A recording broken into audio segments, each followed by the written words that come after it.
na kutumia message zangu hujibu, na kupigia simu hupokei, alafu umekaa tu hapo umerelax. Nini maana yake? Salamu kitu gani? Mimi nataka tu nipe jibu moja. Ni kwa nini nakupigia simu zangu hupokei na SMS zangu nataka kuniambia uzioni?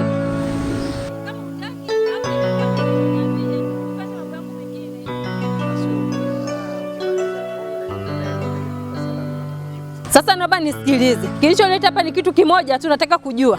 Unanipenda hunipendi? Au kama unitaki basi uniambie, mimi niachane na wewe. Sitaki kutafuta tena. SMS zangu utajibu. Wewe pigia mstari hapo utajua wewe sasa. Wewe unamaanisha unipendi? Unauliza maswali kwa majibu yake naye. Wewe nipe jibu moja. Unanipenda hunipendi? Utajua wewe. Jibu unajibu nani? Ndio sina. Haya basi mimi nitakuwa mama. Yaani unaenda kama unarudi, yaani wanawake wengine bwana, yaani mmeumbwa na maumbo makubwa lakini akili.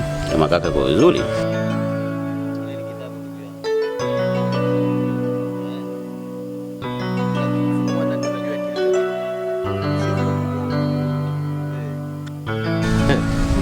Au ndo anasema kizuri akikosa kuwa na kasoro. Sasa yule hana kasoro.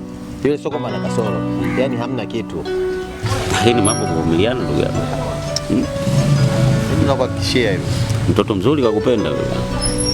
Rafiki yangu sema kuna kitu ambacho kijui. Swali lijua ni sasa na usiku wa giza. Ndio. Pale faza. Ni kweli akipita unasema mwanamke huyu hapa. Ila chukua weka ndani. Ndio. Ni mtihani faza. Hamna shida. Kwa kuwa ndo mwenyewe.